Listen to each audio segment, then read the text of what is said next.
Kabenyaro kata usambara berati fabletu. Hallelujah.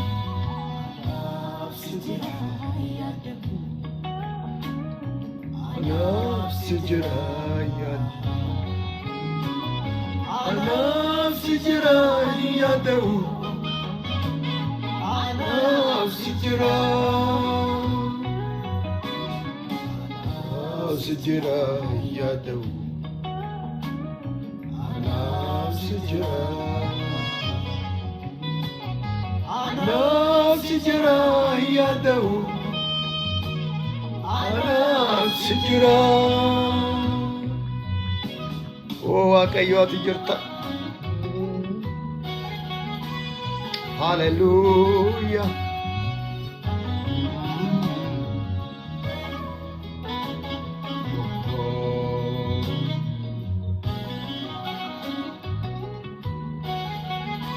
Kana kakeetiin jiru Waaqayyo oolchaan. Hallelujah. Ichalka besensa senako. Ola kondafsine kata. Hallelujah. Inakum garama si orma. Shalala. Hallelujah. Araja kekesa nojeka. Oh. Ilale kababso. Nadabani sirkati jawata. Hallelujah. Aku fisu mucho jibara. Siana pulengo rawata.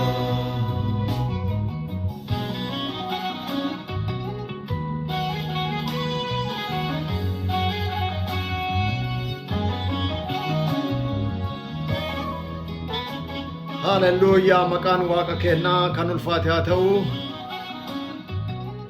Hundumti keessan iyyuu yeroo ammaa kana onlaayinii kan jirtanii seenaatii dubbii Waaqayyoo waliin baranna. Sikesan ilala mijiko. Wantana targamu nduma. Ardamu sarkarma. Maqaan Waaqayyoo kan ulfaate haa ta'u inni oolchaadha. Imiko sibuket iru. Hallelujah. Baga nagaadhaan dhuftanii gooftaan isin haa eebbisu. Nagi Waaqayyo isa haa eebbisu. Dubbii Waaqaa isa jiraataa ta'e har'a galgala akkuma yeroo darbee torbaaniin yeroo akkanaatitti wal garra. Amma Waaqayyo nu dandeessetti jechuudha. Maqaan Waaqayyo kan ulfaate haa ta'u. Si jira. Nafsi jira yaada'u. Nafsi jira. Nafsi jira yaada'u. Nafsi jira. Nafsi jira yaada'u. Nafsi jira.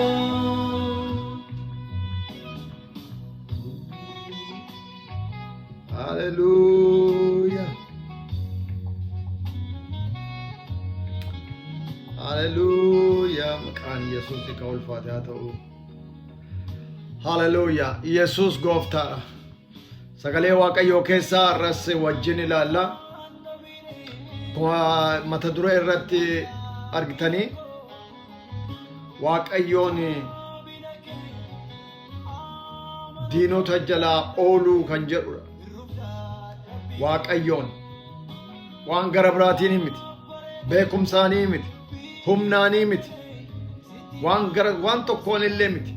Waaqayyoon humna Waaqayyootiin diinota jalaa ooluu kan jedhudha. Isa kana wajjin ilaalla. Sagalee Waaqayyoo maal jedha waa'ee kanaa irratti, akkamitti nu jajjabeessa, akkamitti nu barsiisa. Dubbii Waaqaa maal nutti hima waa'ee kanaa, waa'ee diinota jalaa ooluu. Waan sagalee Waaqayyoo keessaa bakka hedduu ilaaluu hin dandeenya. Garuu mee har'a sagalee Waaqayyoo keessaa bakka tokko wajjin ilaalla. Maqaan Waaqayyoo kan ulfaate haa ta'u. faaruu daawitii 124 irra kan jiru wajjin ilaalla. Innis akkana jedha: inni gara keenya gore Waaqayyoo utuu ta'uu dhabaate haa jedhu sabni Israa'el. Inni gara keenya gore, inni nu gargaare, inni nu tisse, inni nu gargaare sunu, inni nu wajjin dhaabate, inni abdii nuu kenne. Waaqayyoon utuu ta'uu dhabaate haa jedhu sabni isaa, sabni isatti isa waaqessu, sabni isatti amanu hunduu jedha sagaleen Waaqayyo. Sagaleen kun saba Israa'elitti yeroo darbe yeroo sana dubbataa jira. Har'allee anaaf isinii fi dubbii jireenyaati. Utuu Waaqayyo si wajjin ta'uu dhabaate, utuu Waaqayyo si gargaaruu dhabaate, utuu Waaqayyo na gargaaruu dhabaate, utuu Waaqayyo na wajjin dhaabachuu dhabaate, utuu Waaqayyo na tissuu dhabaate, sagalee Waaqayyo akkuma jedhu Waaqayyo tiksee kiyya jedha sagalee Waaqa. Waaqayyo tiksee kiyya. Faaruu 23 irra kan jiru sagalee Waaqayyo akka jira. Waaqayyo tiksee kiyya. Ila akkana jedha: Waaqayyo tiksee kooti, ani womaa hin dhabu. Inni marga lalisaa keessa akkan boqodhu hin godha. Waaqayyoodha inni. Isa ardiidhaaf samii uumeera Waaqayyoodha. Maqaan isaa Waaqayyoodha. Maqaan isaa Waaqayyoo jiraata. Waaqa bara baraati. Waaqa humna qabeessa. Inni sun tiksee kee yoo ta'e, inni sun si bira yoo jiraate, si wajjin yoo jiraate, yoo si gargaare, eenyutu sitti bu'uu danda'a? Eenyutu si jissuu danda'a? Atummaan isa waliin jiraachuudhaaf murteeffadhu. Atummaan isa duukaa deemuudhaaf murteeffadhu. Isa wajjin nagaa qabaachuun murteeffadhu malee. Diinni sagalee Waaqayyoo keessaa akkuma jedhu, diinni keenna fooniif dhiigaa miti. Sagalee Gooftaa Efesoon keessatti kan inni dubbatu. Diinni keenna fooniif dhiigaa miti. Diinni keenna namaa miti. Diinni keenna seexana, humna, hafuura hamaa. Hafuura hamaa isa namoota keessa taa'eeti. Lafa duwwaatti miti. Namaan dhimma ba'a. Namatti dhimma ba'a. Nama fayyadama. Kanaafuu diinni karaa saniin hojjeta. Hammeenna kan sirra hojjetanii namoonni yoo jiraatan, kan si aran namoonni yoo jiraatan, namoonni si jibban yoo jiraatan isaanii miti. Isa isaan keessa taa'ee tiin dhimma ba'uu barbaadu sani malee. Kanaaf waa'een namoota irra fokasii gochuun qabdu. Jedha sagalee Waaqayyoo. Yeroo namoonni nurratti ka'ani, inni gara keenya gore Waaqayyoo utuu ta'uu dhabaate. Namoonni jedhama asirratti argitanii waa'ee namaati. Waa'ee namaa irraa miti Waaqayyoo kan inni jedhaa jiru. Sagalee Waaqayyoo Daawit kan inni dubbataa jiru. Waa'ee diinota, hafuura diinaa, hafuura seexanaa, isa nama ajjeesu, isa nama balleessu, isa nama tuffatu, isa nama dhiibu, isa namatti laakkofne, hafuura san, hafuura hamaa sani. Waa'ee sanii irraa dubbataara Daawit yeroo dubbata.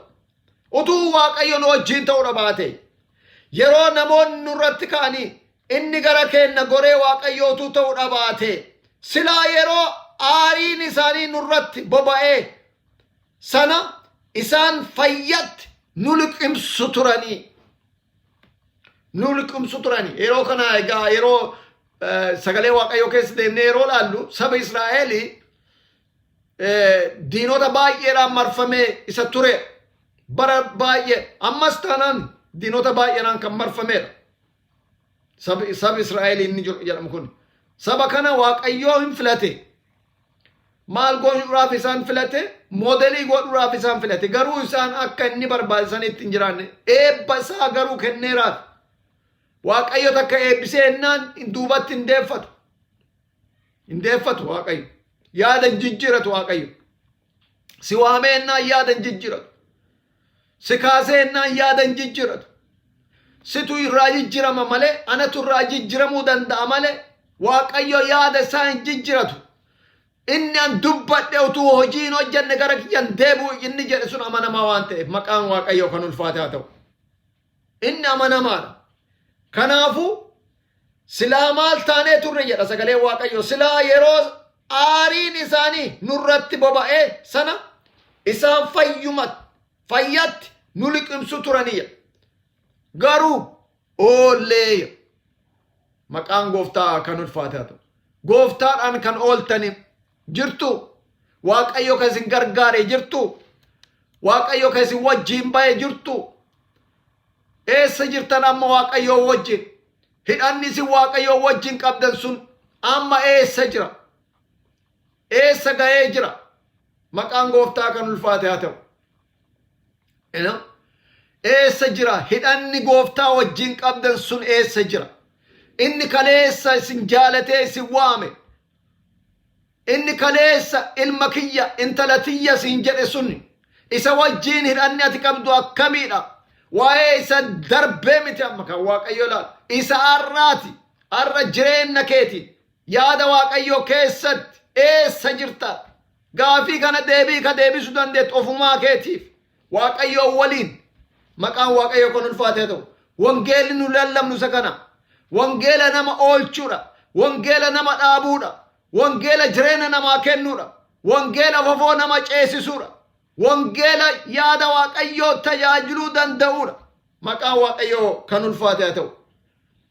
Egaa kanaafuu isa wajjin taanaan Waaqayyoo wajjin taanaan diinni amma millee haa bookkisu. Wamaa si godhuu hin danda'u hin sodaatin yaa obboleessa obboleetti. Sodaa qabda taanaan hin beekan. Waan keessa darbaa jirtu hin beeku. Garuu Waaqayyoon akka amanamummaa isaatitti akka abdii sii gale sanitti inni amana si wajjin akka jiru beekuu sira jira. Hin sodaatin waa'ee diinotaa, waa'ee hafuura hamaa, waa'ee seexanni hojjetu, waa'ee seexanni bookkisu. Dubbii Waaqaa akkuma jedhu seexanni akka leencaa aadaa jedha naannoo marsa. Waan nyaatu liqimsuu barbaadu. Isa kanaaf yoo ati sodaanne yoo ati cimtee Waaqayyo waliin dhaabatte garuu si argachuu hin danda'u. Maqaan Waaqayyo kan ulfaate haa ta'u. Kanaafuu sagalee Waaqaa akkas jedha. Silaa huursaan bishaanii mataa keenya irratti hin yaa'a ture. Faaruu 23 keessatti akkuma argine bishaan keessallee yoo darbitanii jedha sagalee Waaqayyo. Ibidda keessallee yoo darbitanii isin hin tuqu jedha. Maaf? Ani isin wajjin jira waan ta'eef. An tiksee keessan waan ta'eef jedha sagalee Waaqaa kan nutti himu. Maqaa Waaqayyo kan ulfaate haa ta'u. Haalli kamillee walii gadi daddaasuu hin danda'u. Dhaabatteennaan dhaabatte humna Waaqaatiin dhaabatteerta waan ta'eef. Maqaan Gooftaa kan ulfaate haa ta'u. Maaf jennaan ijaarsi kee hundeen ijaarsa kan keeti Kiristoosin irra ta'ee jennaan akka Kiristoos egaa mataa golee jechuun ijaarsa manaati jechuun. The foundation of a church. The strong foundation of a church.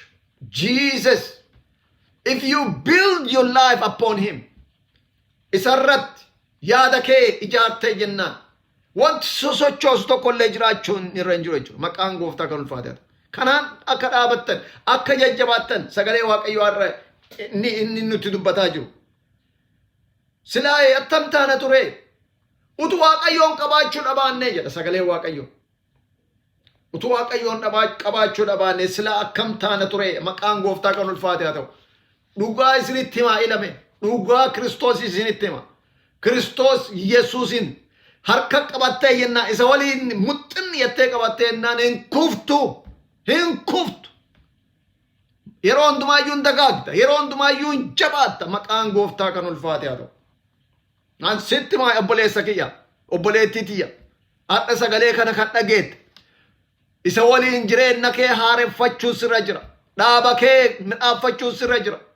Adeemsa kee midhaaffachuu sirra jira. Maal jennaani? Biyyi lafaa hin darba.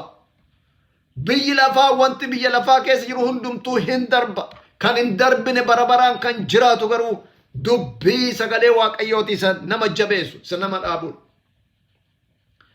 isaan jiraannaan hammamillee asiyachaa burraaqanii haa utaalanii diinonni humni hamaan hinjifachuu hin danda'u. Hinjifannoon kan eenyuti? Kan dhugaa qabuuti. Dhugaan eenyunni? Kiristoos waan ta'eef.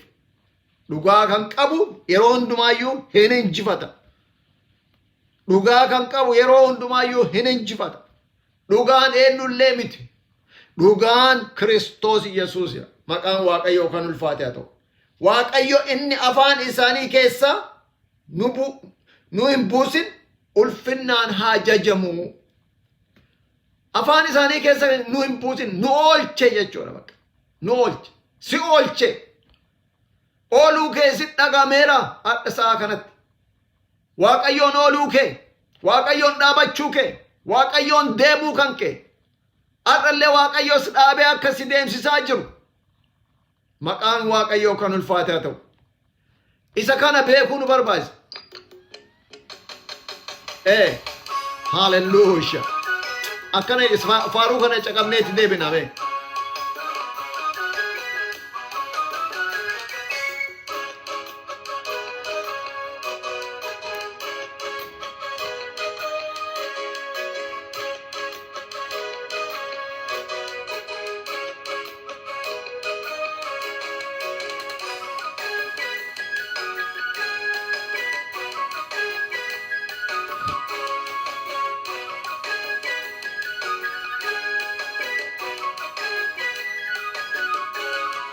Waaqayyo na wajjini, Waaqayyo na wajjini, Waaqayyo na wajjini, Waaqayyo na wajjini. Dina kohi gesa miti ora baraba. Dina kohi bori situna gesa miti.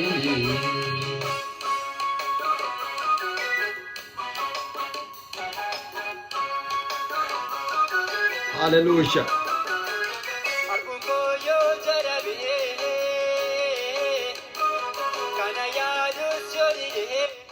Hallelujah.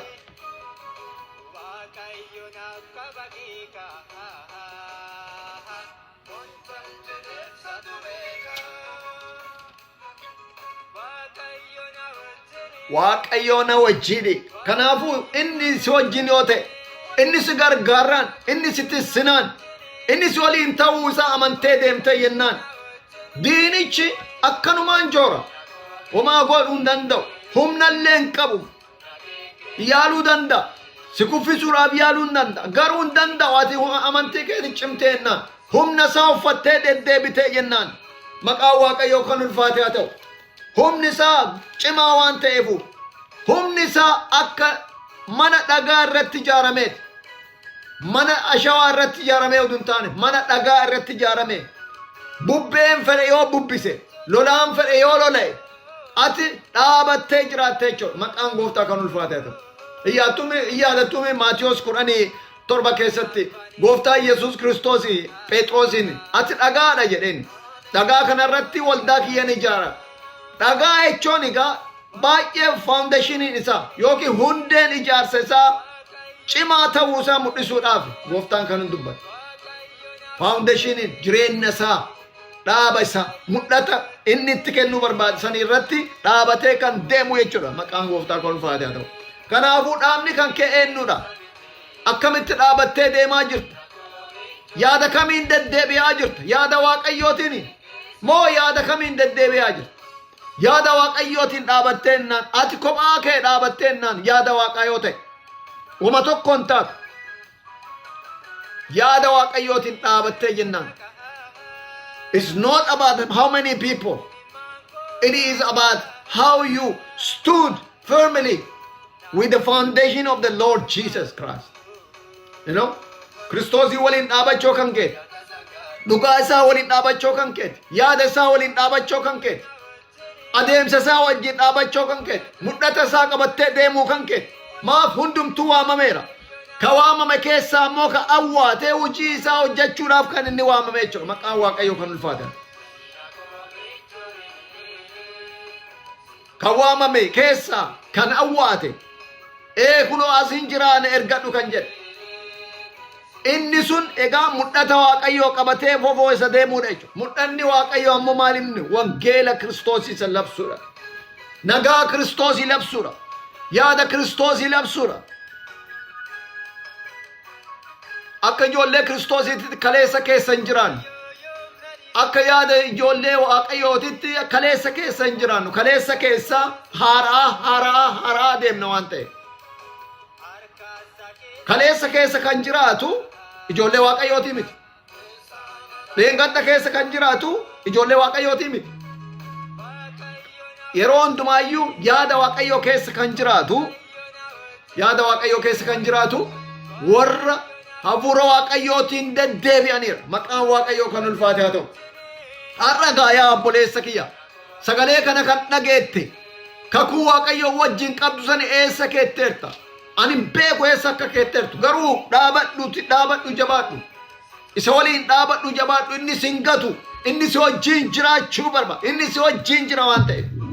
Inni takka dubbatee jennaan. Sagalee Waaqaa takka dubbatee jennaan. Isa yaada isaa isa dubbate san hin jijjiiratu. Maqaan Gooftaa kan ulfaate haa ta'u. Ati yoo hin jijjiiramne, ati olii gadi yoo hin daddaan, inni isa dubbatetti amanamaadha. Dhaabachuu si barbaachisa. Kakuu kee Waaqayyo waliin haareffachuu si barbaachisa galgala kana. Yookiin guyyaa. Maqaan Waaqayyo kan ulfaate haa ta'u.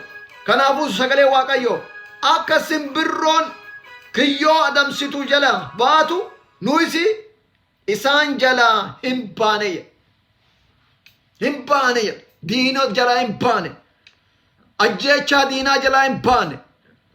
Jibbaa fi dhiibbaa seexanaa jala hin baane. Maqaan Waaqayyoo kan ulfaate haa ta'u. Soba seexanaa jala hin baane. Marsaa seexanaa jala. Maaliif waa'ee saba kanaatti yeroo dubbatu sagalee Waaqayyoo sabni kun diinota baay'eedhaan marfamee isa turedha.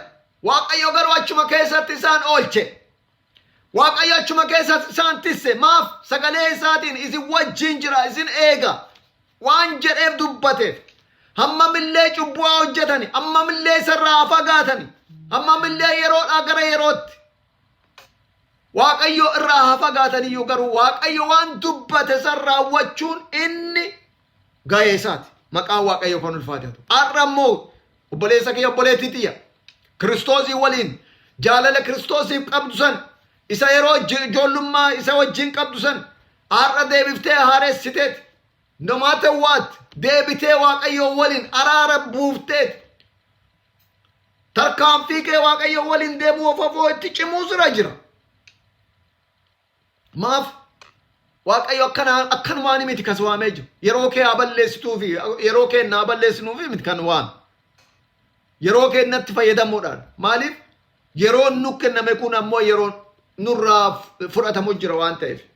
Kanaafuu akka simbirroonni kiyyoo adamsituu jalaa baatu nusi isaan jalaa hin baane. Kiyyichis hin ciccite. Nus jalaa hin baane. Kiyyichis hin ciccite. Humna Waaqayyootiin hin ciccite. Maqaan Waaqayyoo kan ulfaate haa ta'u. Humna Waaqayyootiin, humna keetiin dubbii Waaqaa akkuma jedhu humnaanis dirqamaanis miti. Hafuura kiyyaan malee jedha sagalee Waaqaa. Inni si waame sun amanamaa. Inni si jaalate sun amanamaa. Inni lubbuu ofii dabarsee sii kenne sun amanamaa. Inni jireenya bara baraa sii kennuudhaaf lubbuu ofii dabarsee sii kenne sun naa kenne sun inni amanamaa. Gas si dhiisu si qabee jennaan. Yoo ati irraa fagaatte malee.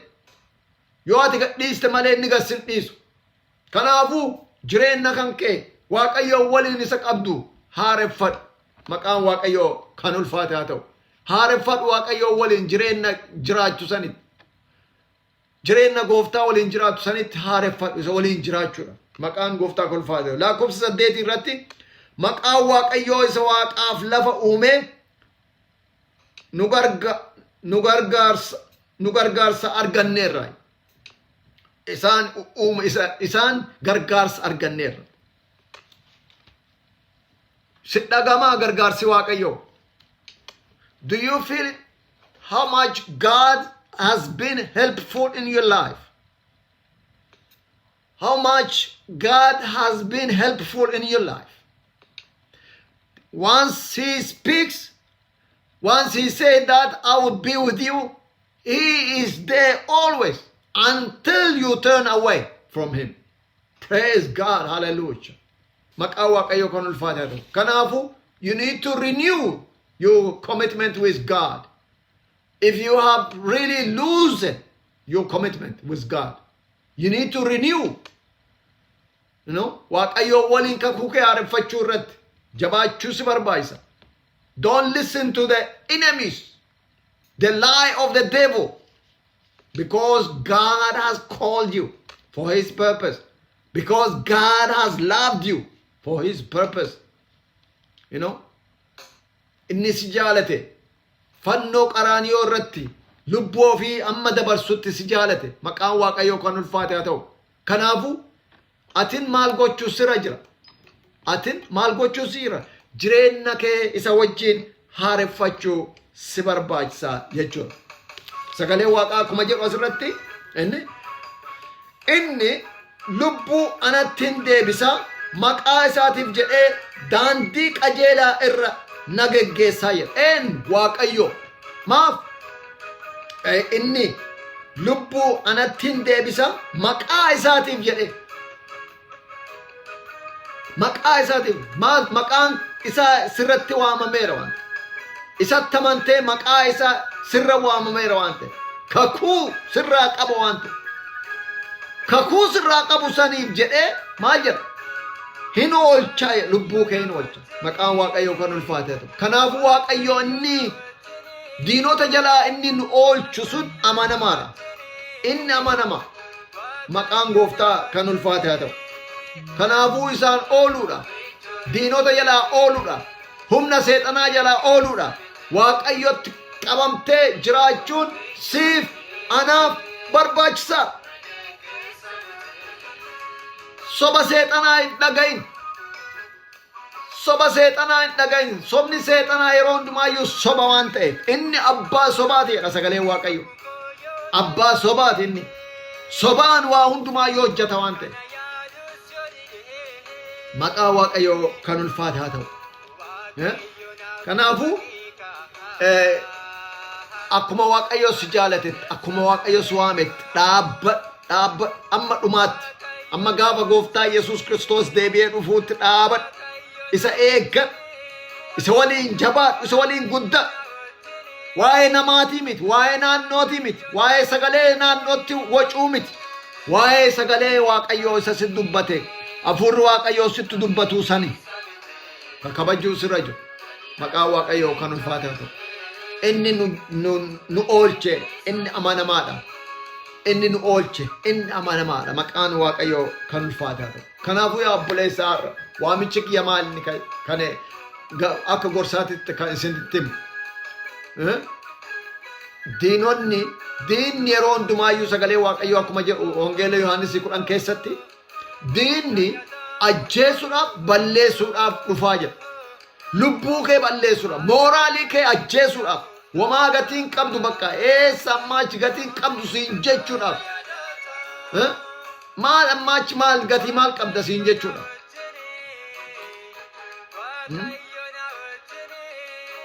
Yoo isa caqafte dhugumaa gatiin qabdu ta'uu danda'a. Isa caqasuu irraa yoo oolte garuu waan Waaqayyo si dubbatu. Ansi jaaladha, ilma kiyya, intala tiyya, ati saba qulqulluudha jedhee inni si dubbatu. Cubbuun kee maaliif cubbuu Waaqayyotti himattee inni sii dhiise, inni amanamaa waan ta'e. Cubbuu san keessaa deebiteerta taanaan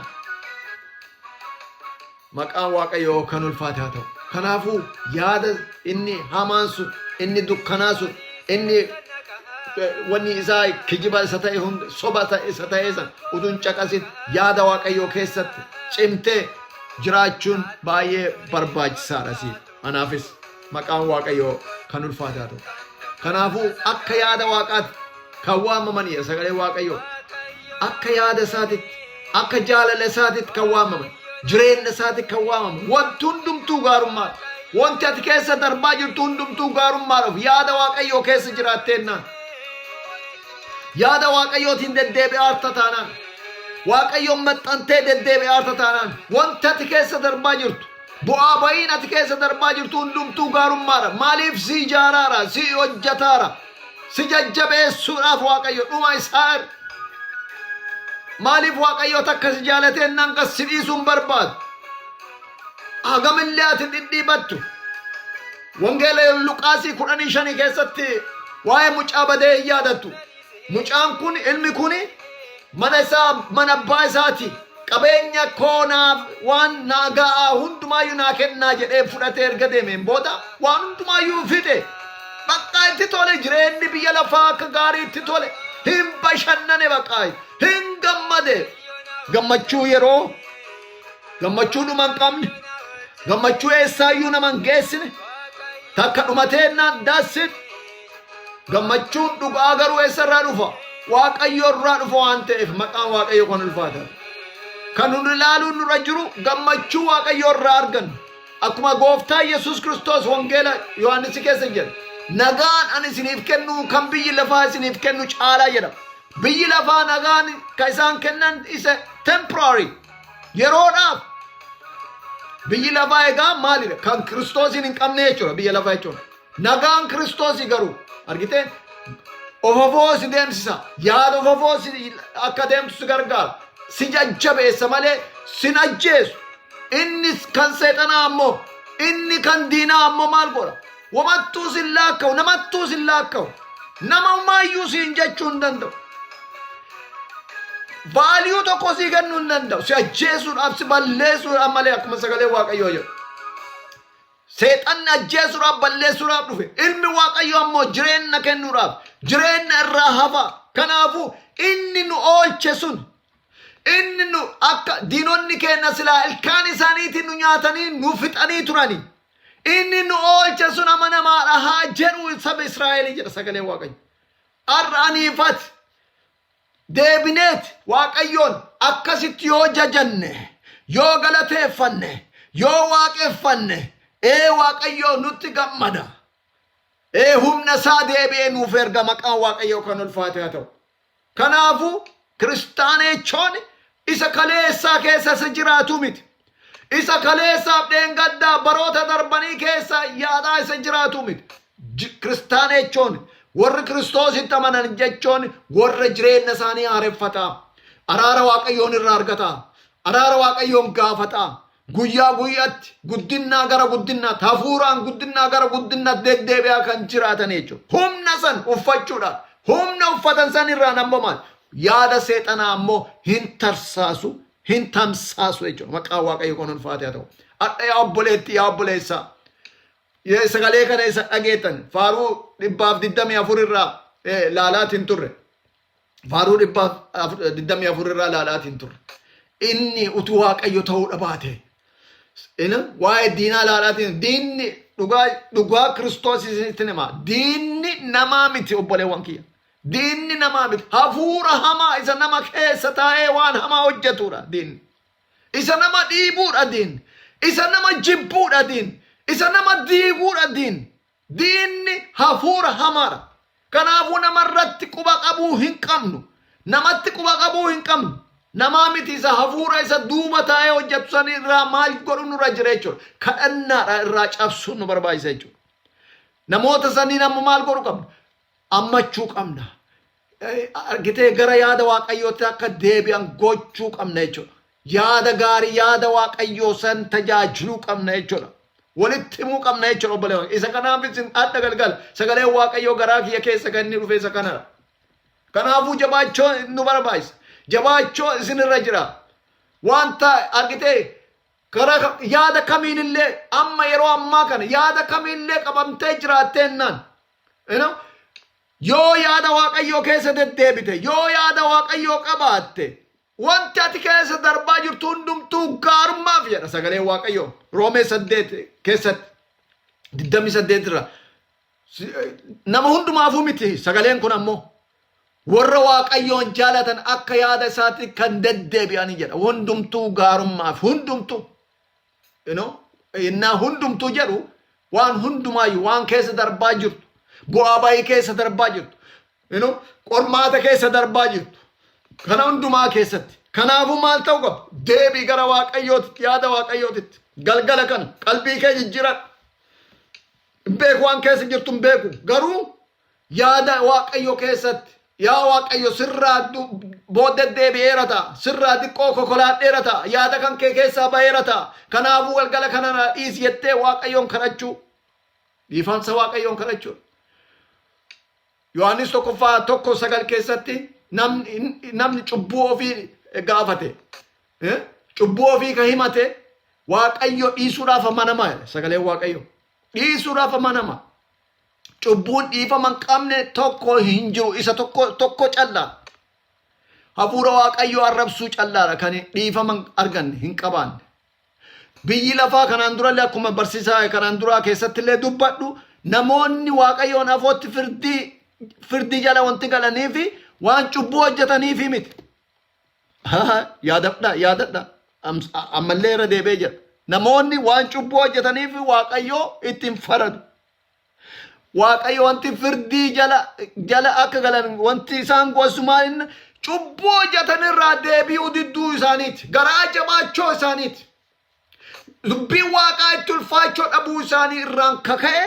firdii jala galan sagalee waaqayyootu kana jedha anaa miti amnaan waan uumee dubbadhu wayitu hin qabu wangeela Yohaannis 3:17-18 dhaqa laala sagalee waaqayyoo dhaganii oolan jireenya bara baraa argatan garuu yoo dhaganii hojiirra oolchine isaan kun ammayyuu firdii jala jiranii jira firdii jala ammoo kan nu baase Kiristoos maqaan isaa kan ulfaate haa ta'u firdii jala hin jirru amma nuti amma firdii jala oolleerra seexanni garuu firdii san jala nu deebisuudhaaf wanti inni hin goone hin jiru ganamaa galgala farda isaa yaabbatee si'achi gulufee waan adda addaa godhuu danda'a humna waaqayyooti garuu yoo oolte humna waaqayyooti yoo baatee galte waaqayyo inni amanamaadha maqaan waaqayyoo kan ulfaate haa ta'u kanaafuu gaa akkuma dubbiin waaqaa nu barsiisu akkuma dubbiin waaqaa nutti himu obboleewwan kiyya humna waaqayyootiin waan hundumaayyuu keessa darbuu akka dandeenyu asirratti nutti himaa jechuudha saba Israa'elii egaa waaqayyo modelii godheetiin kan isaan filate gosti biraa dhabameetiin yeroo sana obboleewwan kiyya ka beekuun nurra jiru gosoonni baay'eetu jira biyya lafaa keessa yeroo sanatti garuu saba kana addaan foo'ee maal sanyii isaan keessaa dhufu waan beeku waaqayyo already beeka waan ta'e uumama keessattuu sagalee waaqayyo uumama 3:15 keessa isa san dubbatame santu sanyii san keessaa waan dhufu waaqayyo saba kana filate malee waan biraatiif miti kanaafuu saba kana yeroo waaqayyo isaanitti dubbatu cubbuma utoo hojjetaniyyuu utuma waaqa irraa fagaataniyyuu waaqayyo akkasuma eegee isaan tisse kanaafuu maal jedha Daawit utuu waaqayyo nu wajjin ta'uu baate utuu nu gargaaruu baate obboleewwan kiyya akka namootaatitti akka sabaatittu waan gara biraallee miti akka sabaatittu nu hin jiraannu ture obboleewwan kiyya akka yaada seexanaatiif akka yaada hammeenna seexanni godhuu barbaaduuf jiraachuu hin dandeenyu waaqayyo garuu nu dagaagse nu baay'ise nu jabeesse biyya lafaa irratti akka humna qabaanu nu gargaare hojii waaqayyo akka hojjannu nu babbaase maqaan isaa kan ulfaate haa ta'u waan akka laayyootti ilaaluun qabdan inni nu waliin bahe inni nu waliin jiru inni nu gargaaraa jiru inni sun eenyu waaqayyoodha maqaan isaa eenyu waaqayyoodha inni qulqulluu Israa'eli inni nu jaalate tokkicha ilma isaa dabarsee inni nuu kenne Kiristoos Yesuus fannoo qaraanii irratti nuuf jedhee mismaariidhaan dhiphinna akkasii keessa inni nu darbe sun maal nu godhuudhaaf nuun bilisa nu baasuudhaaf cubbuu jalaa bilisa nu baasuudhaaf kanaafuu namni isatti amane isa waliin kan jiraate akka yaada isaatti kan deddeebi'e obboleewwan kiyya firdii jalaa baheera maqaan gooftaa kan ulfaate haa ta'u firdii san jalaa bahe firdii san jalaa bahe yaada waaqayyooti deebi yoo irraa kokolaatteer ta'u ta'e duuba deebiteer ta'u ta'e yaada waaqayyooti deebi akeeka waaqayyooti deebi jaalala Kiristoosi deebi akkuma kanaan dura yeroo baay'ee an dubbadhu dhageettanii toori kanaan dura na caqaftanii beektan waaqayyoo egaa akka ijoollee Kiristoosii taate waan biyya lafaa irratti jireenya kan keeti waan si barbaachisu hojjechuu wanti si dhoogu tokko illee hin jiru obboleewwan kee akka yaada waaqayyooti deddeebinaan kiristaana ta'uun egaa uumaa bakka akka waan warra kunoo gadaamii galee homaa biyya lafaa keessaa dhimma wayiituu hin qabneetitti akkasii warra fudhatantu jira. Ay sun dogoggora, barsiisa dogoggora. Kiristaana jechuun biyya lafaa keessa jirra. Kiristaana jechuun biyya dukkanaan guutamte keessarra. Dukkana keessatti ifa akka taanuuf kan Waaqayyoon waa maqaa Waaqayyoo kan ulfaate haa ta'u. Kanaafuu dubbii Waaqayyoo isa kanaan jajjabaadha. Gooftaan isinaa eebbisu. Yeroo biraallee akkanuma Waaqayyoo yoo nuu kenne walitti chaana yeroo akkanaatitti torbeedha. Yeroo Waaqayyo nuu kennetti sagalee Waaqayyoo gara biraa waan Waaqayyo garaa kiyya keessa kaa'e qabadhee nan dhufa. Egaa galgala kana yookiin guyyaa namoota gargariif namoota biyya adda addaa argaa jira. Obboleessa kiyya Biraanuu hiriyaa kiyya baay'ee Waaqayyo si haa eebbisu. Yeroo bara dheeraadha wajjin turre mana barumsaatitti gooftaan si haa eebbisu. Ilfuu gooftaan si haa eebbisu. Akkanuma ammoo amiina Waaqayyo si haa eebbisu. Nagii namoota gara biraallee ka amma laalaa hin jirre ka quba qabdan gooftaan hunduma keessanuu haa eebbisu. Egaa wanti itti waamamne ifa Kiristoosiiti. Ifa Kiristoosii qabannee biyya lafaa dukkanaan guutamte sanaan ammoo mooyuu hin dandeenna. Keessa darbuu hin dandeenna. Humna dukkanaa illee dha'uu dandeenna. Humni nuuf kennameera. Aboon nuuf kennameera. Aboon ijoollee Waaqayyoo nuuf kennameera. Dukkana naannoo keenya marsallee dha'uu hin dandeenna. Kadhannaadhaan maqaan gooftaa kan ulfaate haa ta'u. Yeroo gabaabaa mee hin kadhanneet sagantaa keenya xumurra.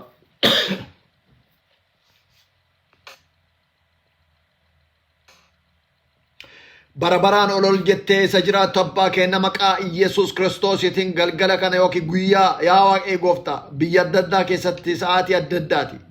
Afoo kan kee dhufnee jirra maqaa Yesuusiitiin dubbii ergee isaan fayyisee cubbuu irraallee gargaara isaan baase jedhame akkuma arba isaan fayyisee jira. Maqaa Yesuusiin galgala kana dubbii jireenya yaa Waaqayyo gooftaa seexanni karaa adda addaatiin xaashoo nutti dha'uudhaaf siiboo garaa garaatiin nu qabuudhaaf isa yaade hundumaayyuu akka itti beekannu akka itti beekannee of dammadhee of eeguu dandeenyu yaa Waaqayyo gooftaa dubbii kee gara keenya waan fiddeef maqaa Yesuusiitiin galanni siif haa ta'u. Gooftaa bara baraa dubbiin kan kee wangeela Yohaannis 10:10 keessa akkuma jiru seexanni ajjeesuudhaaf balleessuudhaaf akkuma dubbiin kan kee jedhu Kiristoos Yesuus ammoo jireenya kennuudhaaf jireenya irraa hafa. Kanaafuu gooftaa jireenya irraa hafaa gara keenya fidde. Jireenya irraa hafaa gara yaa Waaqayyo gooftaa tokko keenya fidde. Yaada seexana isa nu ajjeesuudhaaf nu balleessuudhaaf yaada bara dheeraa yaa Waaqayyo gooftaa karaa adda addaatiin sanyii keenya keessatti yaa Waaqayyo gooftaa wanti gaariin akka baane karaa adda addaatiin kan hojjetaatiin bahe yaa Waaqayyo gooftaa maqaa Yesuusiitiin galgala kana nan kadhadha.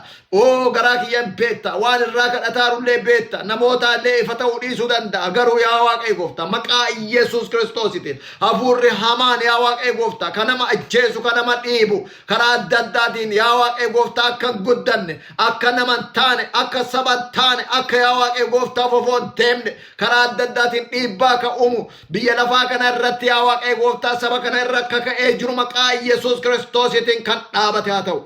Galgala kana kan dhaabate haa ta'u maqaa Yesuus Kiristoosiitiin. Abbaa kiyya maqaa Yesuusiin tokko amantoota yaa Waaqayyo gooftaa warra galgala kana yaa Waaqayyo sa'aatii kanatti qoodannaa sagalee kanaa kan argatan yaa Waaqayyo gooftaa jireenyi isaanii kanaan duraa yaa Waaqayyo gooftaa caala guddinaa gara guddinaatti akka dagaagu maqaa Yesuusiin eebbi kee inni samii irraa akkuma dubbiin kan kee keessa jiru Efesoon 3 keessatti eebba hafuuraatiin inni yaadate gooftaa bara baraa eebba hafuuraa san ijji isaanii barame akka argatu maqaa Yesuusiin fedha kee haa ta'u. Eebba hafuuraa yaa Waaqayyo gooftaa nurra dhangalaafteetta ijji keenya banamee isa kana akka arguu dandeenyu maqaa Yesuusiitiin gooftaa bara baraatiin nu gargaari.